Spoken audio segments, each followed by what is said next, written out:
Let's get it Star Wars. Let's get it Star Wars in here. Let's get it Star Wars. Let's get it Star Wars in here. A small rebel force has penetrated the shield and landed on Endor. This is where the fun begins.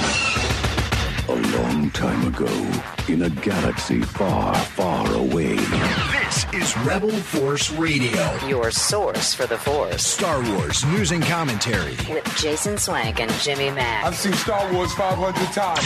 Star Wars #1. This station is now the ultimate power in the universe. I suggest we use it. Now it's time for Rebel Force Radio. We would be honored if you would join us. Yeah, well, this week marks the 10th anniversary of the release of the Clone Wars movie in theaters.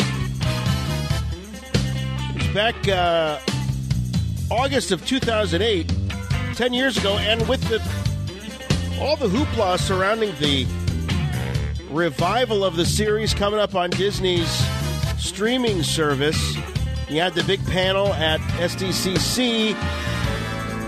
Where's the birthday cake? I thought for sure someone would do a takeoff on that famous birthday cake poster. You know, that was for the 1 year anniversary release of Episode 4. You remember it was the round birthday cake with the action figures on it. So I thought, wow, somebody might do that with Clone Wars. You know, put the Clone Wars figures on it and the cake. No one did that. I guess I should have done it. You know, great ideas. You just can't wait. Can't wait for others to do them. You got to do them yourself. But we're so happy to be here and this to mark the occasion, 10th anniversary of Clone Wars. You know, I feel very much. I have a great affinity for the Clone Wars because it really did sort of mark. In many ways, kind of the beginning of our podcast exploits here, even though we were out there a couple years before. But it really was the Clone Wars that kind of we hit our stride with. But anyway, we're here, Rebel Force Radio, this week's show, August 17th, 2018. As I said, 10th anniversary of Star Wars, the Clone Wars. This week, we've got listener mail coming up. We've got all kinds of crazy topics to talk about, from quotes from many members of the Clone Wars cast as they sound off about what they think about the big news that Clone Wars is going to be revived on that streaming service. Plus, Obi-Wan Kenobi himself, Ewan McGregor, he's sitting on the couch with the ladies from The View, and of course, the subject of his potential solo film comes up. Rumors galore. All kinds of great stuff. So you're in the right place if you want to hear about Star Wars this weekend. With me, as always, my good friend and yours from Chicago, Jimmy Mack. Hey, Jason. Hey, Star Wars fans. Yeah, we're back. I'm back. Week 2 of the crud is back. So you obviously hear it in my voice a little bit, but we're going to soldier on and talk Star Wars all day. And, I'm going to completely wreck you. That's what I want to do. Yeah. I want to by the end of this show. You've done it before. You'll do it again. And, well, hey, you know what? That's such a great idea you had about celebrating the anniversary of Star Wars, the Clone Wars, 10 years of Star Wars, the Clone Wars, with that Star Wars cake surrounded by 11 action figures. Now, remember, in 1978, you can go back and look for the 1 year anniversary of Star Wars. A poster came out in 1978 to be released in the few theaters that were still showing Star Wars 1 year later. There were theaters dotting across the country that continued to show Star Wars from the day it opened until 1 year later. And so a special poster was created to put up in the lobbies of those theaters. And it featured 11 of the original 12 Star Wars action figures by Kenner surrounding a Star Wars cake. It's a very famous poster. You can find it online. Just Google Star Wars first anniversary poster, and you'll see it right there, or Star Wars birthday cake poster. But, Jason, do you know what the there were 12 Star Wars figures at the time, but only 11 were featured surrounding the cake. Do you know what the missing? I'm confused since it was if there were 12 out at the time, why would they be missing one? Okay, so let me think about the 12 and who might have been missing at the time. The original 12, of course, you got the Stormtrooper, Han, Luke, Leia, Vader. The Death Star Commander. He's there. Figure, right? He's there. Yep. He's there. Oh, he is in that? Oh, he is yeah. in that? Okay. Obi-Wan. Chewie. Tusken Raider. Yeah, Stormtrooper. I'm trying to think. I'm drawing a blank. Wait a minute. Jawa, yes. The Jawa is oddly absent because I think, if I remember correctly, sure, we all hear about the original 12 action figures, but in reality, you only saw 10 of the original 12. There were 2 holdouts, at least in my neighborhood. One was the Jawa, and the other one was the Tusken Raider. Those were 2 I just couldn't find. And I'm like, well, it must be a Tatooine wave or something. But the Jawa was held back because it originally was released with a vinyl cape.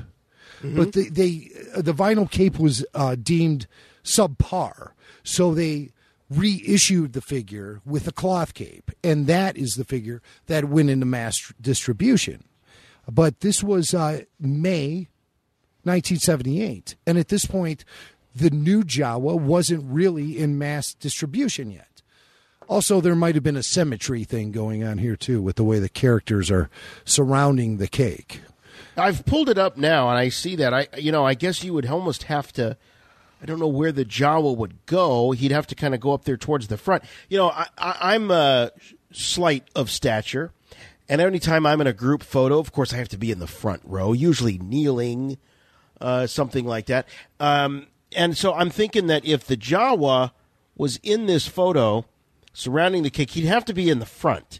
So he might have kind of bumped 3PO over a little bit, but you got to have 3PO and Arch. You can actually hear the conversation that might have been going on with the photographer, the creative designer here as they're putting this cake together. Where do you put the Jawa? There's no room for the Jawa. Get him out of here. But I've always been confused about the switch from the vinyl cape to the fabric cape, because if the fabric cape was good enough for the Jawa, why wouldn't it be good enough for all the other figures? So why didn't they do fabric capes on everybody else? That's a really good question. That is a really good question. It's something that deserves probably a little bit more research than I can do just by Googling it right now.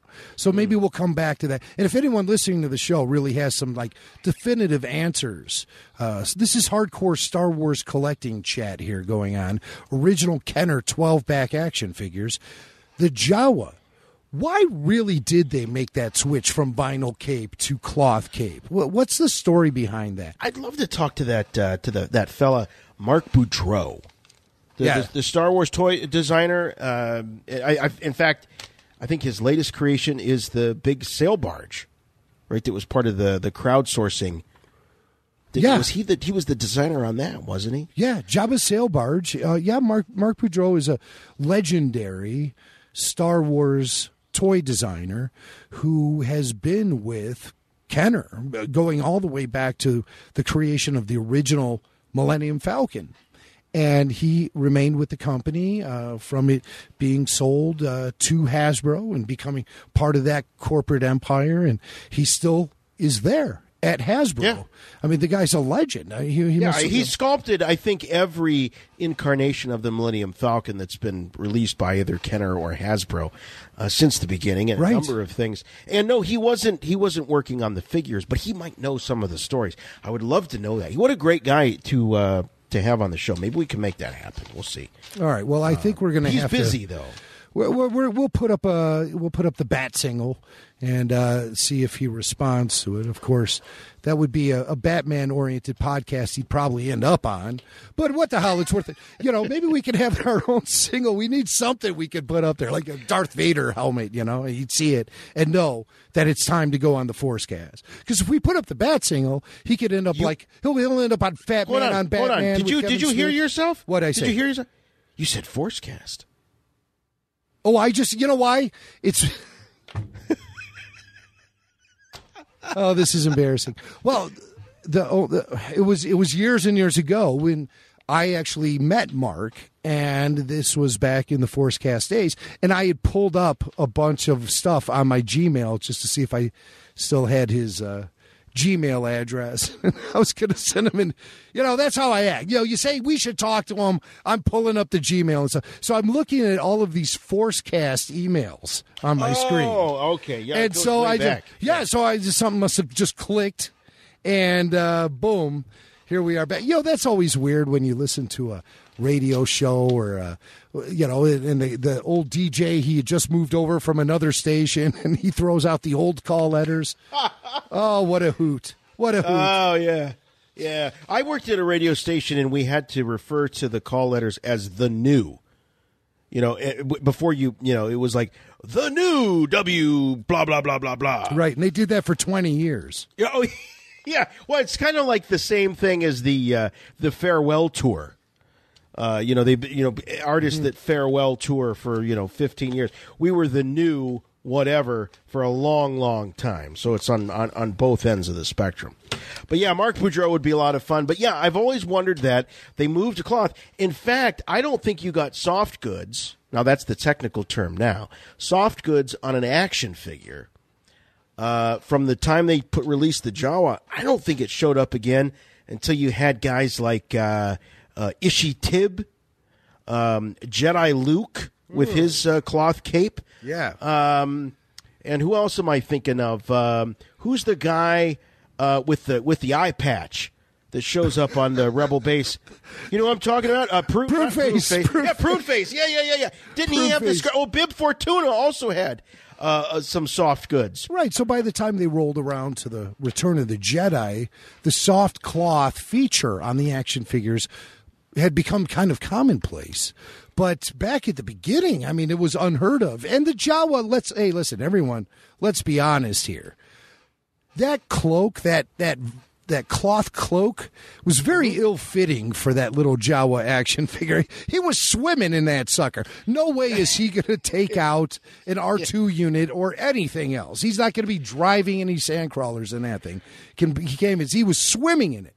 And, it was very ill-fitting. It was definitely not tailored. It was not a good look. It was like he had his dad's robe.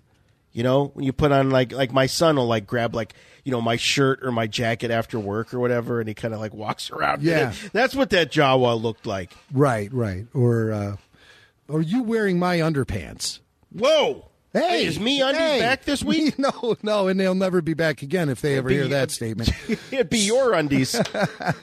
But imagine if that was the sponsor. This week's show by Your Undies, because that's what I'm wearing right now. Wow, that skid mark looks unfamiliar. Oh no! All right, we should change topics here. Yes. And since we're talking a couple of radio guys, why don't we talk about a piece of music that was sent to us by a Rebel Force Radio listener, Jeff Ulickney. And I got to tell you, Jeff Ulickney. Oh, Ulickney? Yes. It's a soft C. It is a soft C, not a hard C. Ulickney. Yes. How do you know that? Because he told me. He did the last jingle that was sent to us here at Rebel Force Radio Central. Yeah, I think I said it Ulickney then. Yeah, we both did. Because we thought and then he corrected us. But so, he's just like, hey, and he deserves to hear his name after, creating such cool jingles for us. He deserves to hear his name pronounced correctly. So, Jeff Ulickney.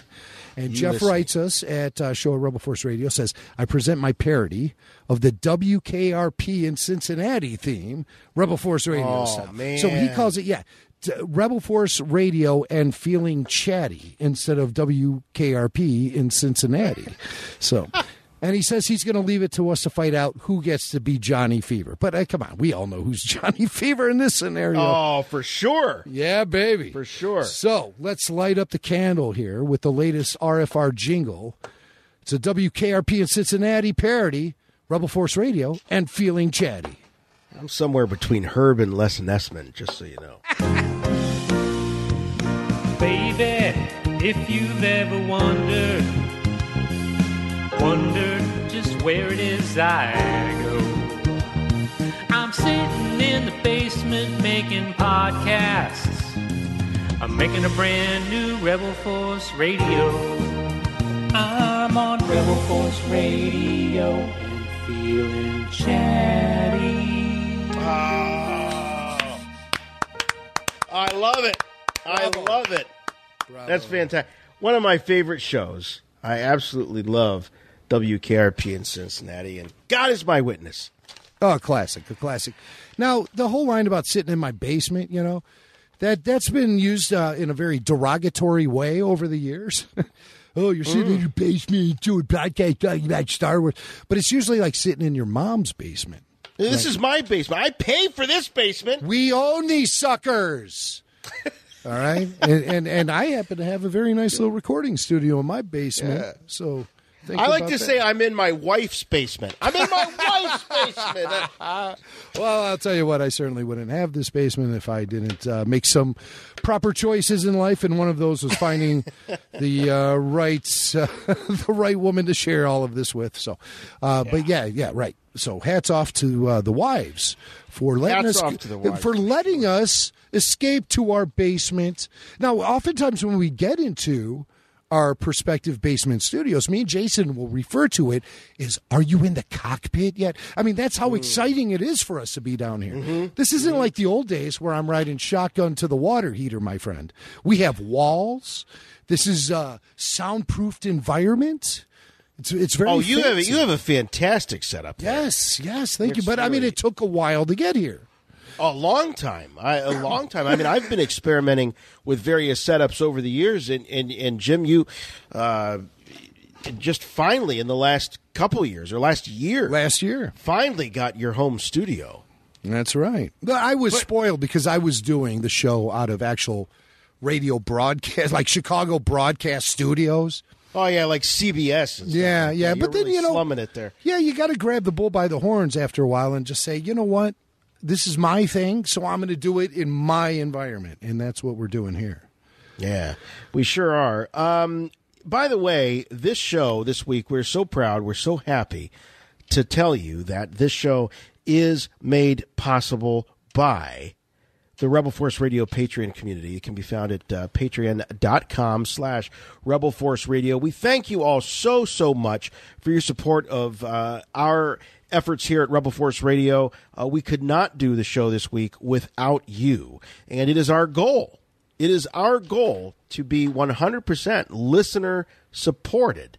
And you're making that possible each and every week. So please keep it up. We appreciate the support so much, and we know that it's something to listen to a show and dedicate a couple hours a week to hearing our take on the latest and greatest things happening in the Star Wars universe. But it's a complete other thing to put your money where your ears are and go to patreon.com/Rebel Force Radio and patronize, become a patron of what we're doing here. And we, like I said, we appreciate it so much, and we couldn't do the show without you, particularly this week. So thank you. If you have yet to become a patron of Rebel Force Radio, we invite you to do so, and we'll tell you a little bit more about that at the end of the show, as we do each and every week. But before wait we get a second, to... I do want to just say something. I as you were doing your whole rap there about Patreon, I pulled up our page, and I just wanted to see what we've been up to since we returned from our summer hiatus. And there's a lot of cool stuff on there. We have RFR All Access, The Emperor Strikes Back. This is an amazing piece of audio recording that I made myself at Star Wars Celebration 6 in Orlando. The Emperor Strikes Back, hosted by James Arnold Taylor, with Ian McDiarmid revealing how he was cast for the role of Emperor Palpatine and all this amazing behind-the-scenes story. You won't hear this panel anywhere else, or with the sound quality of which I present it. We also have RFR Rush Hour, which is an exclusive show to Patreon, where me and Jason, we ride home with Jason from work, essentially, and just talk about all kind of things. Our latest show, we talk about William Shatner and Star Tours and all kind of fun stuff. Of course, you could get hi-fi versions of Rebel Force Radio, better sound quality than what you would hear on iTunes or wherever else you get the show. We have RFR Ringtones, latest one, Carrie Fisher, Baboon Ass. Baboon Ass. Always a crowd pleaser. On behalf of our Patreon community, we were able to donate $100 to our friend Bo Glazer, who is from Chris Mock's Star Wars fan documentary reality series, Real Fans of the Saga. Everyone loves Bo. He's a hardcore Star Wars fan in the Chicago area and a very visible artist. And he's fighting a hard fight against cancer. We donated $100 on behalf of our listeners in our Patreon community for Bo. That would be impossible without you guys. Plus, we have the RFR bonus, Save the Clone Wars voicemails. You get to hear the CD I sent to Lucasfilm when the Clone Wars is canceled. You might even hear yourself on this collection of Save the Clone Wars voicemails from 2013. And so all kind of cool stuff always popping up on Patreon. And more things coming up, more celebration panels as we count down to Star Wars Celebration Chicago. High-quality recordings that only I made. I know only I made it because I was the only one standing back there at the sound booth with the Teamsters. That's right. And doing it for you guys, too. You know, no fan left behind. Absolutely no fan left behind. And still no fan left behind as we're going back into the vaults, or you're going back into the vaults and pulling out some of those gems. And I'm so glad that you're doing that because, it's so amazing now to sit back and think about all these years of Star Wars celebrations, all these panels. And, one of these days, somebody's going to be saying, is anybody running any tape on this? Yeah. And there's Jimmy Mack. There you go. Mack, he was running tape on it. I got some good ones. I think I'll put up, next one will be with Hayden Christensen from Star Wars Celebration 2. That's a rare one. That is a rare one out there. You mentioned earlier, as we were talking about Patreon, the Save the Clone Wars audio CD. And that was part of our efforts to save the Clone Wars. We solicited our listeners to send in their pleas to, at the time, was the brand new bosses of the Star Wars franchise, Disney, in this case, Bob Iger, send their pleas to Bob Iger to continue with the Clone Wars. We knew that it wasn't wrapping up the way that Dave Filoni and the creative forces behind the show had envisioned, but what are you going to do? It was on the chopping block, but we thought we would take one last stab at it. We asked listeners to send in their requests to Bob Iger. And so why not celebrate Bob Iger with a little RFR Slow and Tell? Oh, RFR Slow and Tell is back. Yes, We're bringing that's right. it back. It's the big hit from summer 2016, returning 2 years later. And this is by listener request, of course. Now, let me just preface this for a second. RFR Slow and Tell is a fun little segment where we take audio clips of notable Star Wars personalities, celebrities, what have you, and we take it to the RFR Sound Lab, and we slow down the audio by 50%. Sounds like they're drunk is what happens when we slow it down 50%. So it's always a lot of fun. We take Star Wars personalities. We've even taken ourselves and put us through the RFR Slow and Tell machine, and somehow we actually sound completely sober when we do it. But when you take Bob Iger as he's addressing the shareholders in his third quarter shareholders call, he sounds absolutely wasted. So this is from Adam Kingery from Kentucky who says, hey, you guys should use that clip of Bob Iger from last week's episode for your next drunk segment. The segment's actually called RFR Slow and Tell. We don't call it the RFR drunk segment, but maybe... we have class. We have class That's here. right. That's Adam, right. The drunk segment. Right. No.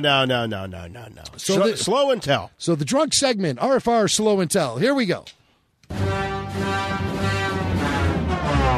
Well, we knew when we made the decision to do this that a number of the products that have been made and that will be made in the rest of 2018 are encumbered by licensing arrangements that we have with a number of different entities. Oh, Bob.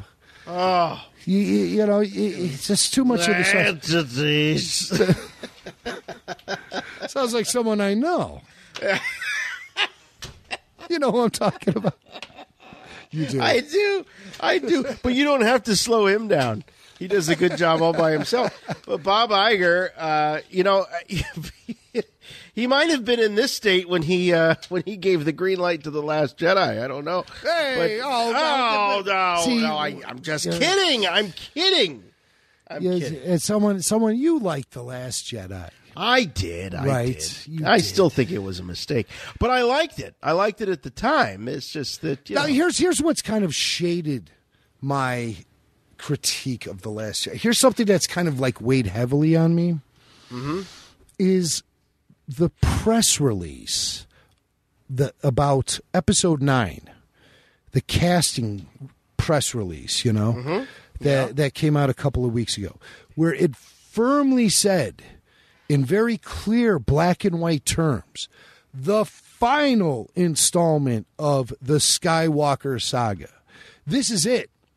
Now, I think a lot of people might have been saying, oh, well, yeah, it's the sequel trilogy. Of course it is. But I've always been someone who's held on to that whole 12-part saga that was, thrown out at us by George Lucas through various interviews back in the 70s and 80s. And it became something of Star Wars legend and something that I actually thought could be executed in this modern age of Star Wars. Why not provide the 12-part saga that was originally the plan for Star Wars? And so seeing it finally with that Episode 9 cast press release, it just like really drove the point home to me that this is it. This is going to be the end. It said it not once but twice in that press release to drive the point home. The final installment of the Skywalker saga. Having that now in my head, when I look at Episode 8, I really start taking note of opportunities lost and time wasted. Because I had the optimism that Episode 8 could be the middle part still of the story. Not coming down to the very, very end. Now, of course, I always knew that was very possible. Yeah. But I thought that I had optimism. I had like this open-ended optimism about where the Skywalker saga could go. And sure, I mean, this isn't the first time we heard this. Of course, George Lucas said Return of the Jedi was the end, and he reiterated it time and time again. But yet here we are sitting here with the sequel trilogy unfolding in front of us. So I'm not, living in a world where everything is so absolute and so black and white. But I did have a sense of optimism that the Skywalker saga would be something that could continue beyond this trilogy into a second sequel trilogy to bring us episodes 10 through 12 and really fulfill that early promise from Lucas that the Skywalker saga was going to be a 12-part story. So to see it in that press release, I start now looking at Episode 8 in really some different light. and maybe even more harshly critical. Because I start thinking about all the things that get speculated for Episode 9. I've heard people bring up. I've heard people bring up Thrawn. I've heard people bring up Ahsoka. I'll tell you right now. I think there is not a possibility in the world that any animated mythology will get weaved into the feature films if this is the end, because you have to take advantage of every moment of screen time to be able to do what JJ has said he wanted to do. At least we've heard. I've not actually heard JJ Abrams say this. Nobody has, but it's been reported that Abrams is attempting to tie up not only the sequel trilogy and the original trilogy, but the prequel trilogy as well. And that only, I mean, really, to be fair, that's how it should be. It will be half-ass executed if it's not that way.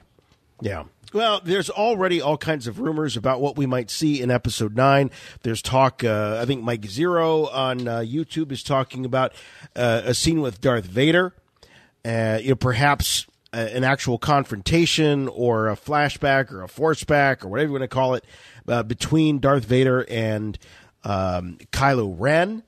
And some of it actually sounds very similar to what was originally plotted out to be to appear in Episode 7, The Force Awakens, where Rey, as part of Rey's forceback, her whatever you want to call it, where she was supposed to have seen, for us as an audience, kind of a new point of view of the Cloud City, a lightsaber duel between Luke and Vader. And I don't know, Jim, if they ever got so far as to shoot it.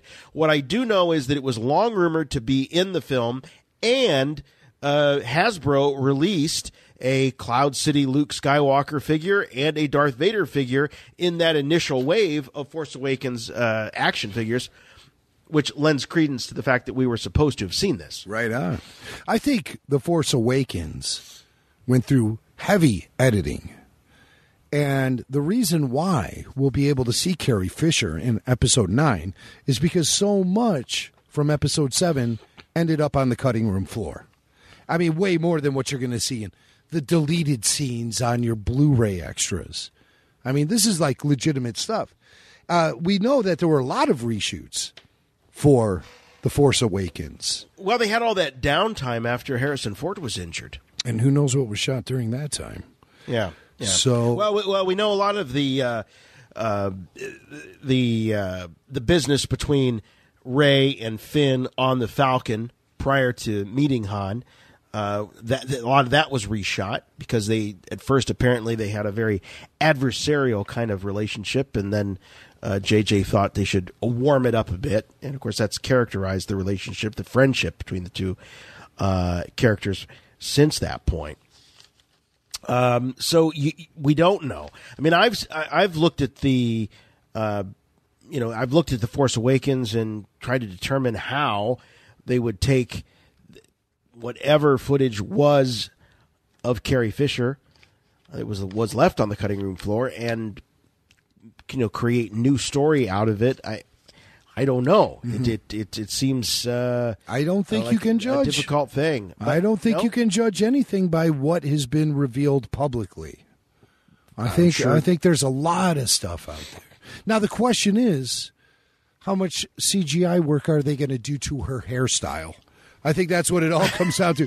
Because remember, in The Force Awakens, she had a long ponytail that was coming down her shoulder in front, and they erased that from each and every frame Carrie was in. Are you aware of that? I'm not aware of that. She had a big long ponytail coming down her shoulder, like on her neck, facing forward. And really, every frame that was painted out of. No kidding. So what you see when she's sort of General Leia, right? Yeah. And she's wearing kind of the more military style, the vest outfit with the vest that you see on the base, is something reminiscent of how she looked on Endor before she got into that dress that the Ewoks so conveniently had, right, laying around Ewok Village, but with the sort of the braid that was sort of up and around, sort of the shorter hairdo, so she could get that helmet that she had to have over it. So that's sort of the look that she has at the beginning, and then she has, as Carrie characteristically called it, the baboon-ass hair at the end of the film. Oddly enough, that was not enhanced by CGI. No, you didn't need to. You didn't need to. That was something out of Coppola's, Bram Stoker's Dracula. That hairstyle. He also sported the baboon ass. Gary Oldman in that. So you have those two looks. So I'm thinking to myself, well, that's what you have to borrow from if you're J.J. Abrams. But Jim, you're saying that there might have been even more. And perhaps this altered footage of her without the ponytail could resurface with ponytail. No, well, and I didn't say with the ponytail. Well, but that might give her a new look. Is what I'm trying to say. Maybe I don't really know what the reason why they decided to spend all that manpower removing that ponytail. How could it be so offensive? Was it like a Padawan braid or something? No, it was like just a bit like a braided, just hair.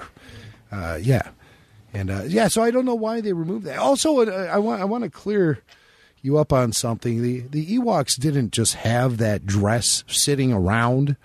Ewok, you have to understand, the Ewok seamstress is extremely fast. I mean, rapid fire. So she, is able to make it happen. They probably have a team of Ewok seamstresses on call at all time. But what was so wrong with the outfit that she showed up there with? So she shows up with Wicket. She's wearing the camo. It's because what's wrong with that? Because it was inappropriate for the tribe. They had accepted her as members of the tribe, and the Ewok seamstresses were same when Luke pulled the stunt and made 3PO float in that chair and freaked out all the Ewoks. They thought the gods are among us. And so 3PO said, we are now members of the tribe. Right then and there, that got the Ewok seamstress. They were fired up. They were whipping up all kind of cool clothes for Luke, Han, and Chewie even. But then the Empire showed up. Empire showed up, busted up the whole party. So the Ewok seamstresses had to go out and fight the battle with everyone else. I wonder what those would have looked like. I think they had cooked up for Han and Luke and Chewie even.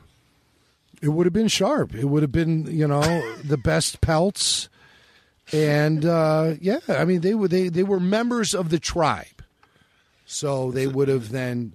Yeah, I don't think they would have got Han and Chewie into the dressing room, but Luke maybe. Luke could have been into that. Luke maybe. He'd have really been into that. I could see that. All right. Well, but, maybe we'll find out. It's itchy. One of these days. It's so itchy.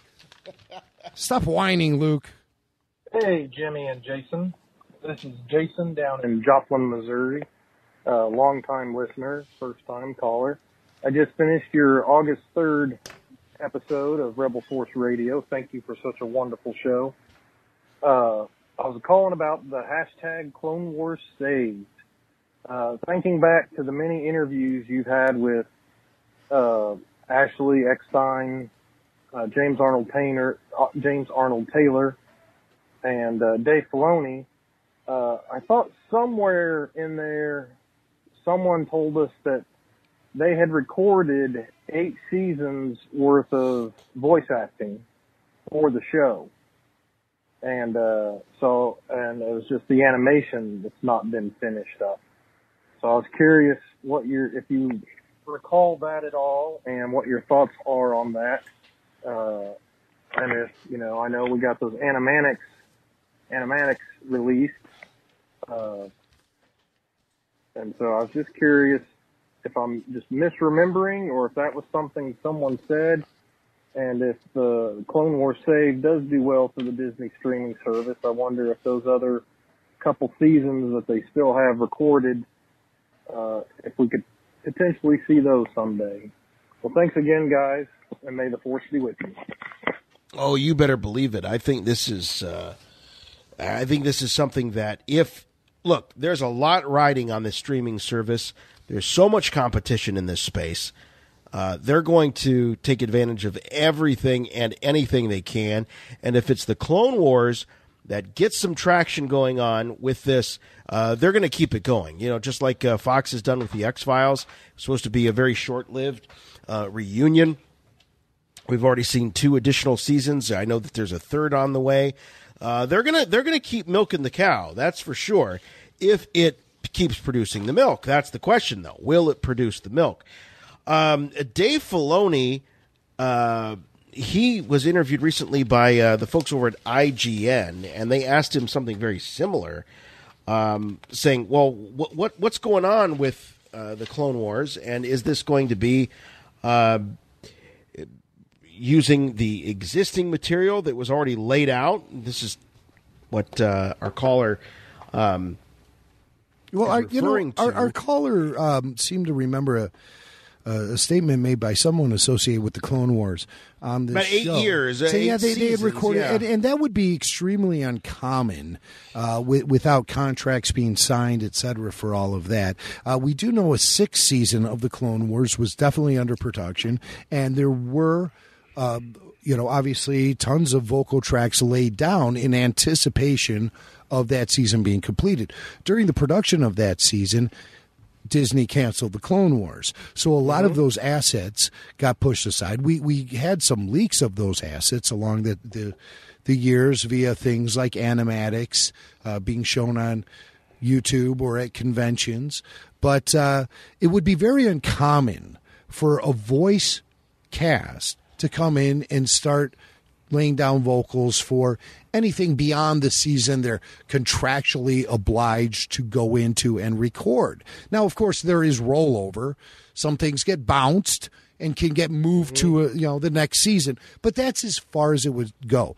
I think what the caller is thinking about is a conversation I had with then head writer of the Clone Wars, Christian Taylor.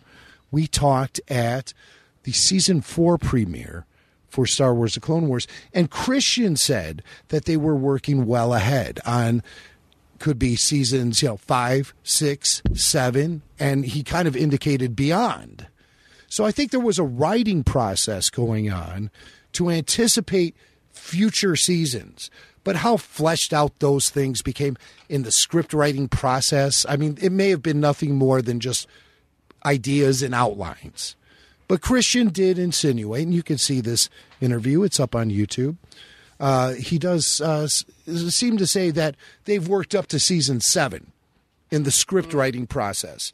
But for the voice cast to do anything outside of the season in which they're currently working on would be extremely uncommon.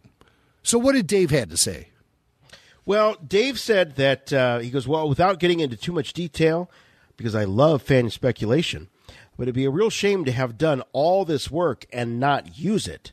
So we're looking at everything and going over all those scripts that we had. I think that the biggest thing for me is how do we make this show better?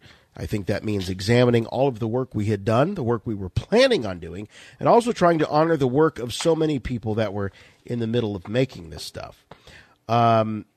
He says that his main focus is how to do the show, the best show that we can, and give this great story the new exciting episodes that it needs. So he says, how do we make the next season better? The focus is on being better than before, but absolutely on looking at stuff that we haven't used. So it sounds to me like this is going to be a little bit of both. This is going to borrow from some of the existing material that's already been developed, laid down, as well as some brand new things. He did go back and talk about the trailer. He said, the fans are already speculating based on the trailer. It's 4 shots, and there's a lot in those 4 shots that I put in there specifically for people to decrypt over the next however long it is until this thing is out. And they will. They will. They've probably done it before, but it's all part of the fun and digging deep on clips and seeing what's there. So Dave toying with us a little bit. Those little clips that were thrown at the end of that trailer where you see a very Episode 3 looking Anakin Skywalker, a very Episode 3 looking Obi-Wan Kenobi. You see a reunion of sorts between Obi-Wan and Ahsoka. Lots and lots to speculate about, but in terms of whether or not they're going to be, mining what they've already done, I think Dave's absolutely right. Why would you not? Right. Why would you not? They were working on it, whole hog. And this isn't some kind of, fly-by-night operation. This is a very expensive operation funded by George Lucas. Bottom line, be damned. He wanted what he wanted. And so that's why Clone Wars really didn't translate into the new era of Star Wars following the Disney purchase. Bottom line, it cost a lot of money. Also, there was a lot of anti-Clone Wars prejudice going on, both in the public and within people at Disney. And so they wanted to curb that and really try to shine the spotlight more on the original trilogy and recapture some of the magic of what was what is the foundation of Star Wars. Interesting about that Clone Wars trailer that was debuted at San Diego Comic-Con. Somebody brought up to me that, it starts with the one clone helmet in the center of the screen and pulls back, and you see on both sides of that original clone helmet, there's other clone helmets lining it, and it pulls back. The camera pulls back, and it just broadens, and it just creates this like this avenue of clone helmets where, on either side, and it backs up. Somebody said to me, there's 66 helmets in there. I was like, ooh, that kind of gave a chill down my spine when he said that. There's 66 helmets. I've yet to be able to confirm that. And for all I know, there's probably countless numbers of blogs already dedicated to this fact. But I just found that was interesting. 66 helmets as it backed off. Order 66. And then it blows up. And then you get a shot of Anakin and Ahsoka. And, Ahsoka's via hologram. Their reunion. We assume that's their reunion after all this time, after Ahsoka had walked away from the Jedi Temple. Very cool. And also, again, I get chills with that stuff. I do notice something a little bit different from the animation, though. There was something right there in that moment where it's just like, it felt a little different than the Clone Wars animation that I remember. But that's just nitpicking. Something that I find very interesting is we've seen more of the Clone Wars revival that's going to debut a year from now than we've seen from Star Wars Resistance, which is going to debut 2 months from now. That is true. That's very true. We have seen very little of Star Wars Resistance other than that the logo, as well as a sort of a collage of the characters that are going to be figuring in the show. We have some details about Gwendolyn Christie and Oscar Isaac reprising their roles. But beyond that, very, very little. Now, I want to go back to this Dave Filoni interview just for a moment here as we're getting ready to celebrate and commemorate the 10th year anniversary of the release of the Star Wars Clone Wars film and the subsequent TV series.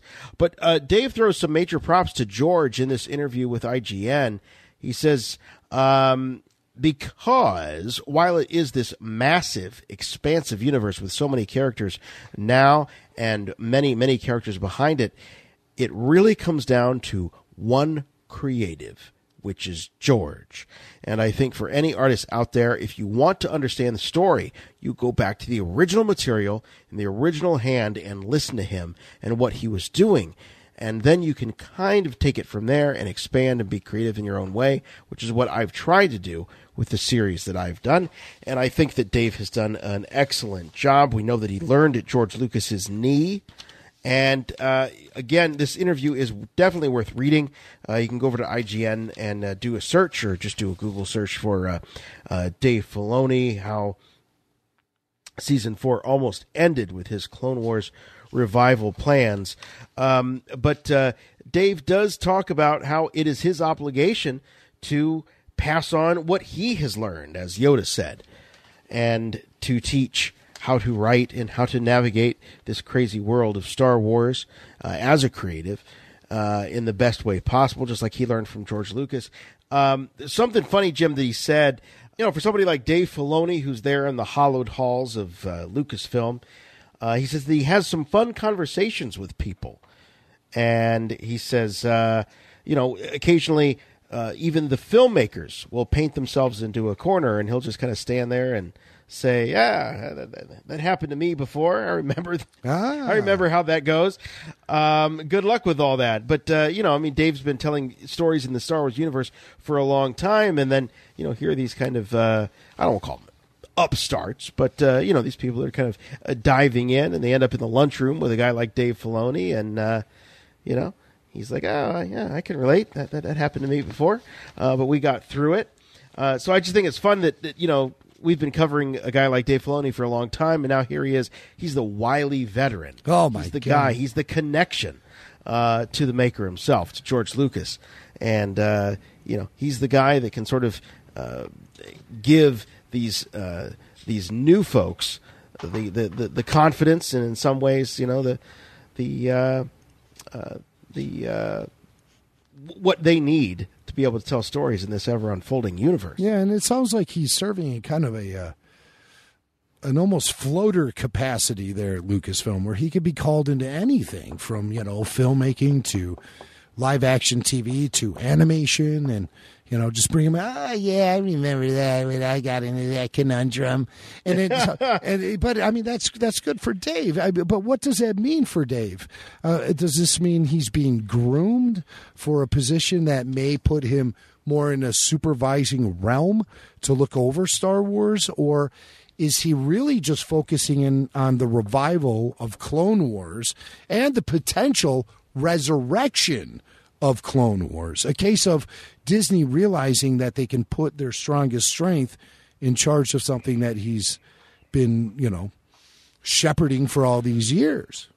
Well, it's very interesting because he does address that. He says with Resistance, it's a bit different in that I'm not on that day to day. Now, we knew that, and we have been saying that since the Resistance press release came out, was that Dave Filoni was not going to be serving as a day-to-day operations guy with Resistance. It's a show he created, and he is passing on.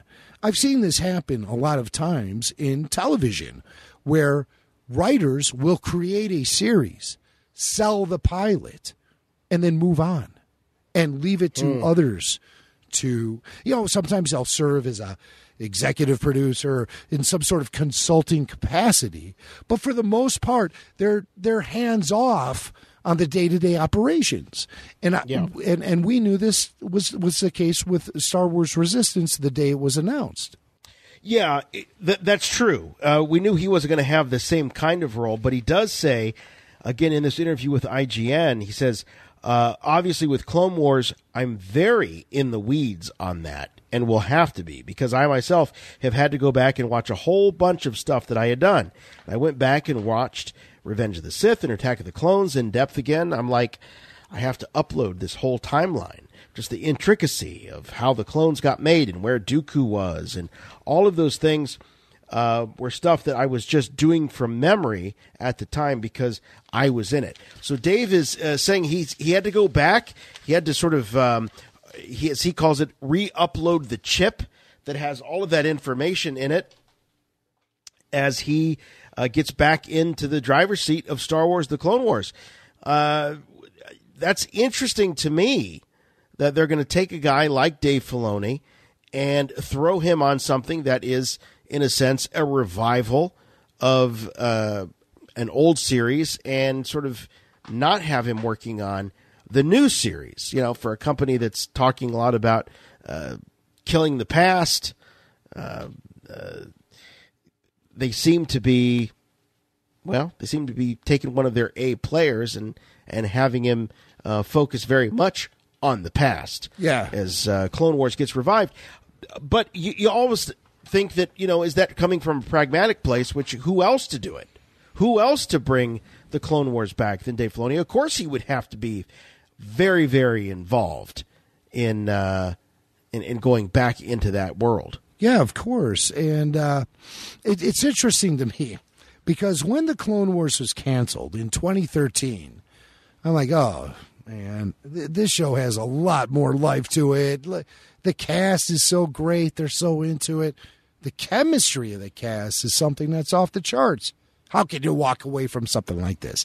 I knew it wasn't over. But I think back then I gave myself a 10-year prediction. I said, by the time that the kids who grew up with the Clone Wars are going to be really ready to have it come back, it's going to be in 10 years. And here we are only 5 years later, and it's happening. Yeah. And that to me is extremely surprising. Now, I don't want to jump the gun or anything and be like, oh, Clone Wars is back, Clone Wars is back. But I think that this has to be more than just tying up some loose ends. I think this is, to a certain degree, laying down some foundation for the future. And it's a future which has arrived several years prior to when I had originally predicted it would. But, I mean, that's the case. You know, the way people consume pop culture now is even vastly different than the way it was back in 2013 when the Clone Wars was canceled. In the age of independent streaming services and binge watching and things of that nature. It takes a life on its own. I mean, these shows are never really gone anymore. The way people consume entertainment, most people, a lot of people become aware of a show sometimes after it's already run its course, and it takes on a whole new life. So where, before, when you had just network TV or even cable TV, once a show was over, it was done. You might catch some weekend reruns, or if it was a really popular show, you might catch some weekday reruns after school or what have you. But this is a whole new world.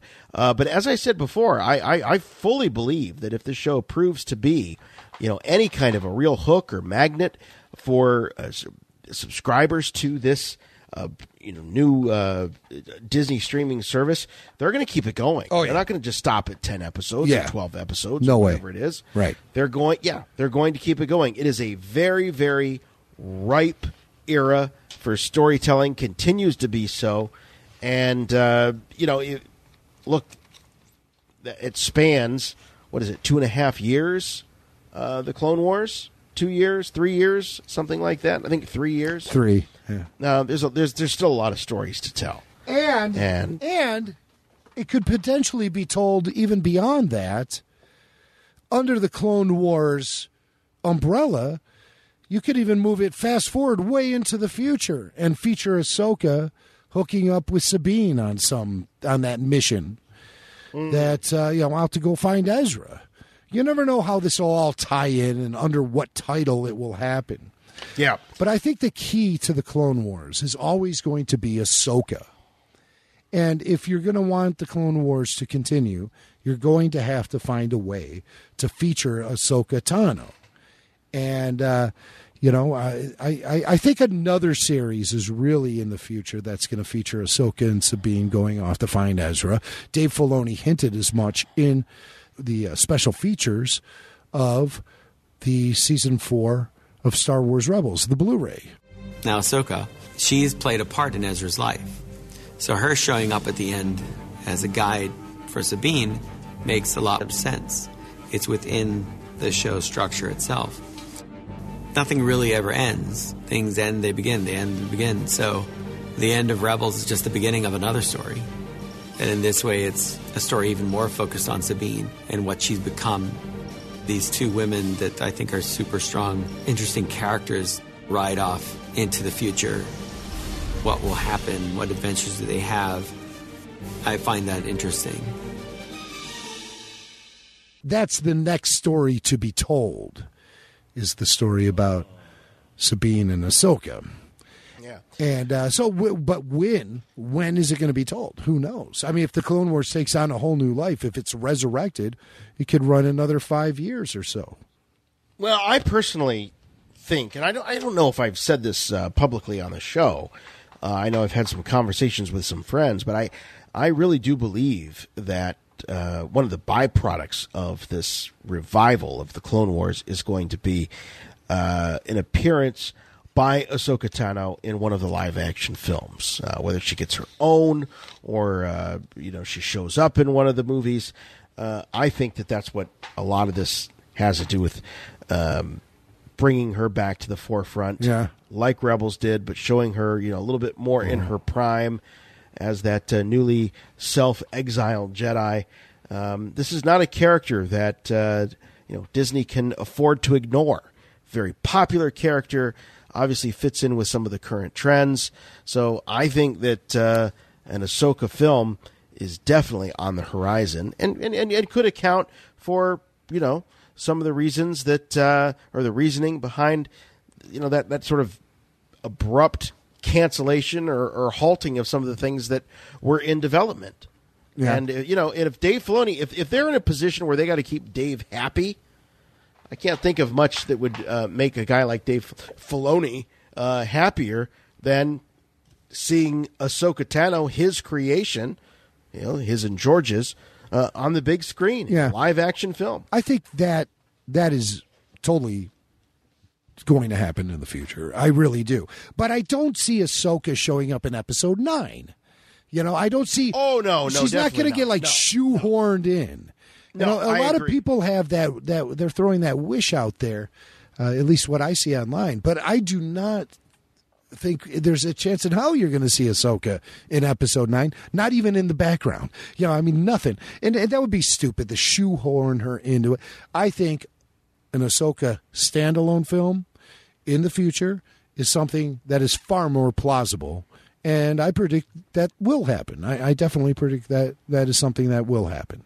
This is Matt Lancer, voice of Anakin Skywalker on Star Wars The Clone Wars. You're listening to Rebel Force Radio, your source for the Force. Well, I guess we might as well hit the headlines, right? Yeah, let's get into headlines. We have some more Clone Wars stuff, but there's some really interesting Ewan McGregor, Obi-Wan Kenobi news that I want to talk about.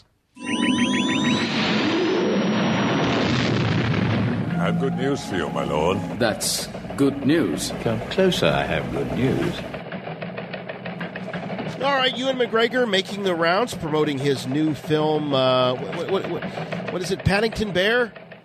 Is that what it is? What is it? Christopher Robin. Bother, Christopher Robin. Oh, it's Winnie the Pooh. Hey, Christopher Robin. This is great. I've heard wonderful things about this film. I have a couple of friends who have gone out to see it. They absolutely loved it. Their kids loved it. I really want to see it. I really do. I'm a big fan of the Winnie the Pooh characters. And you got Ewan McGregor. He's featured as Christopher Robin, a grown-up Christopher Robin in the film. And he was on with the ladies of The View. And you can't have Ewan McGregor on any TV show, any radio show, any interview format without asking him the big $1 million question. Yes. You know what else is beautifully done that I just have to talk about is the Star Wars trilogy. I mean, I'm sitting next to Obi-Wan, right? And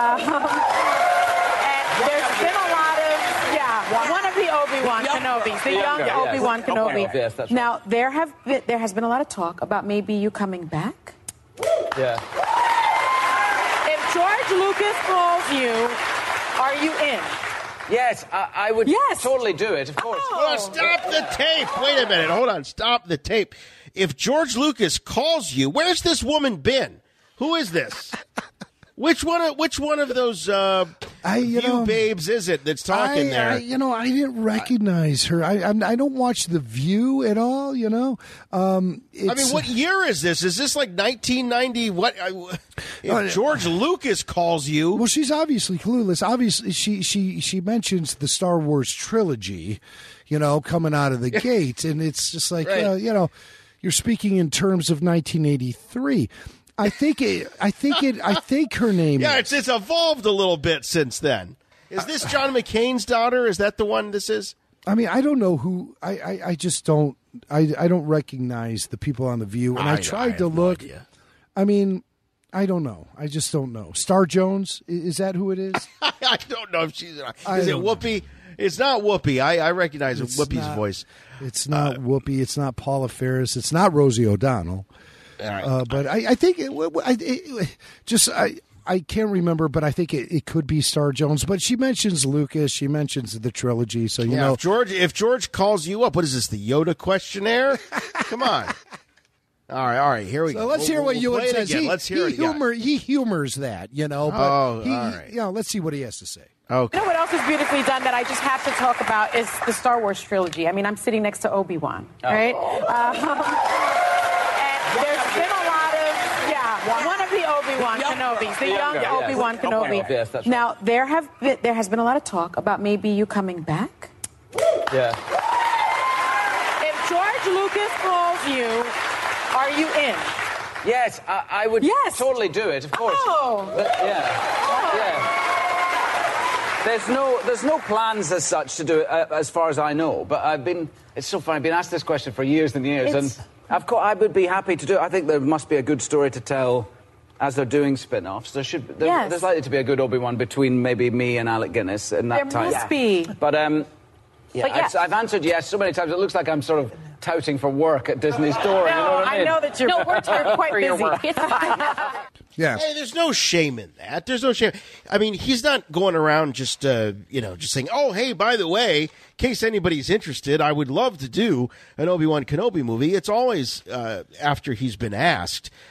This is, the frustrating thing about this. This is the most obvious, low-hanging fruit that's sitting right in front of Bob Iger, Alan Horn, and all these guys at Disney. You talk about something that would really unify fandom.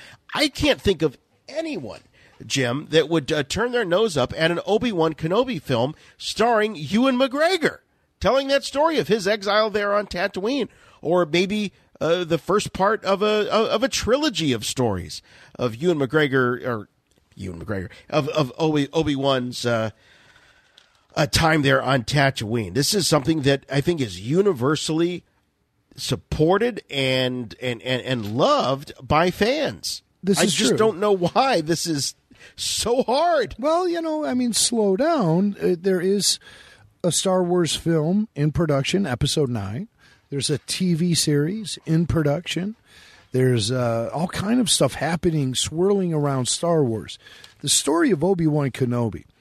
This is a character that we have been able to dedicate 4 decades of equity to this character. I would much rather see them really slow down and take their time with something like this. Now, of course, last summer we heard that an Obi-Wan Kenobi film, a spin-off film, was a go. It was going to be happening. We heard that, that there were even names attached to the film. It was, supposed to be something that was heavily in pre-production. And then, 2 months ago, we got news, unconfirmed still, but this kind of news would never get confirmed anyway, but news coming out of Lucasfilm that all standoff films have been put on the shelf for now. And I believe the Obi-Wan Kenobi film is definitely one of those films. Like I said, we had heard last year from the Hollywood Reporter. Let me just punch this up so I get my facts straight here. But it was the Hollywood Reporter last year who did confirm that there was a lot of pre-production work going on with the Obi-Wan Kenobi films. My goodness, it was exactly 1 year ago to this day, the Hollywood Reporter had the headline on August 17th, 2017, Star Wars Obi-Wan Kenobi film in the works. Exclusive. Oscar-nominated filmmaker Stephen Daldry is in early talks for the pick. And it says, it does not say anything about Ewan McGregor being involved in any talks for it, but definitely Stephen Daldry was a name associated with the project, according to the Hollywood Reporter. This was a year ago. We never heard anything contradicting that. We never heard Stephen Daldry come out and say, no, not me. But that leads me to believe, and it's a Hollywood Reporter. Come on. They've been around forever, and they fully vet out. Yeah, they're pretty reputable. Now, there is talk that the Mangold-helmed Boba Fett film seems to still be underway. This is some of the more recent rumors that are being bandied about, but that the mangled Boba Fett film is still very much in pre-production, just like Episode 9 is in production. This is something that they're not going to put on hold or sort of wait and see.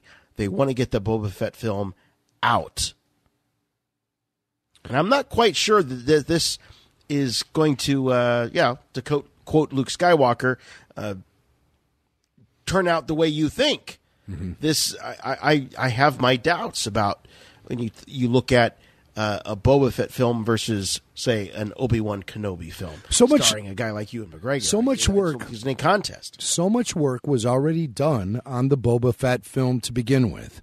And Simon Kinberg is the guy who was really someone who had that all kind of rolling, He was the guy who was said to co-write and produce the Boba Fett film. And this goes back to Star Wars Celebration 2015 in Anaheim, when the announcement was going to be made at the convention that the Boba Fett film was happening. Director Josh Trank was scheduled to appear at the convention, and in the weeks leading up to the actual show, everything fell apart with Josh Trank, and the Boba Fett film got scrapped. So the Solo film then got moved back into production. The Solo film was actually another spin-off film that was being developed prior to The Force Awakens. It goes way back to even before Lucas sold off Lucasfilm to Disney. That Solo film was being developed by Lawrence Kasdan. Lawrence Kasdan was pulled off of the Solo thing to go help J.J. Abrams rewrite The Force Awakens when Stephen Arndt, is that his name? Michael Arndt. When Michael Arndt... the Toy Story 3 writer. Right. When Michael Arndt was fired. That's when they pulled Kasdan off the Solo project, put him with J.J. on The Force Awakens, and they had a mad rewrite of that script.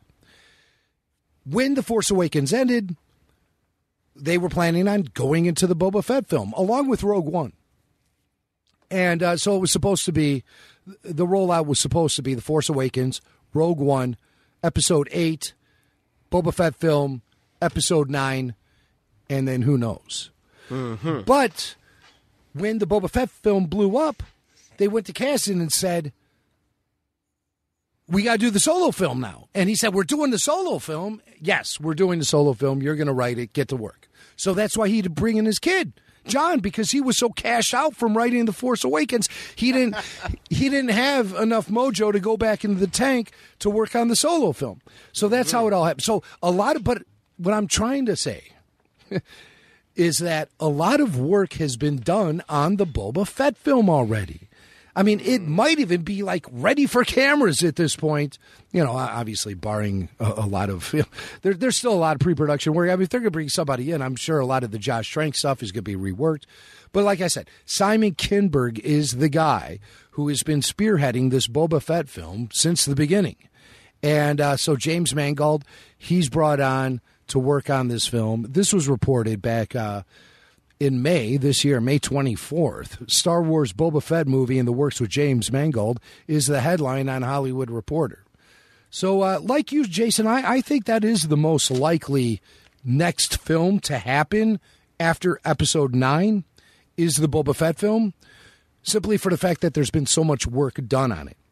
Now, there is also, if we're just taking evidence in front of us and putting it all together, there's been at least a year's worth of development on an Obi-Wan Kenobi film. Obviously, with the idea that Ewan McGregor will come back to play the role. I still think it's very likely we will see that Obi-Wan Kenobi film happen, but as you know, we've heard that standalone films are being put on hold for the time being. And I think that's only until Episode 9 comes out. Once Episode 9 gets in the can, even before it gets released, I'm sure we'll be getting this announcement about an Obi-Wan Kenobi film. What do you think? Well, I think that they have to realize that this is something that is, going to please the fans. It's going to bridge the original trilogy with the prequel trilogy in a way that I don't think has been really done before. And I don't think you can underestimate the fact that the prequel trilogy is now nostalgia for a lot of people. The Clone Wars, as we talked about at the top of the show, 10-year anniversary, is nostalgia for a generation of fans. And it continues to build upon itself. And one of the claims that J.J. Abrams has made for Episode 9 is that he's going to sort of, now he doesn't specifically say the Clone Wars, but that he's going to wrap all this up. He's going to culminate all of these things into this story. And one would assume that could include, obviously, the prequel trilogy, the original trilogy, as well as perhaps the Clone Wars. But the Obi-Wan Kenobi film still is that one thing. Even in a time when you had some cynicism about the Han Solo movie, do we really need a Han Solo movie? What do we need a Han Solo movie for? There seems to be this almost universal excitement about an Obi-Wan movie. And I think it's because it does scratch the itch of getting somebody like Ewan McGregor, who is now sort of considered a sort of a nostalgic figure in Star Wars fandom, to get him to come back.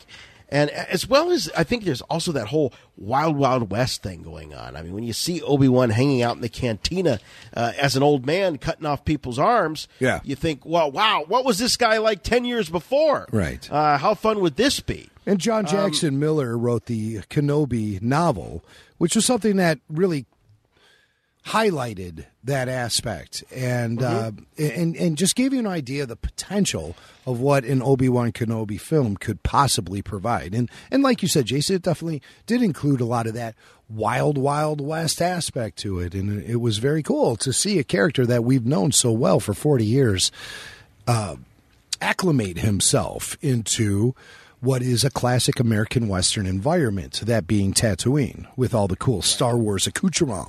But, we do have some further proof of the fact that the Kenobi film, it's not just rumor, it has indeed been put on the shelf for now.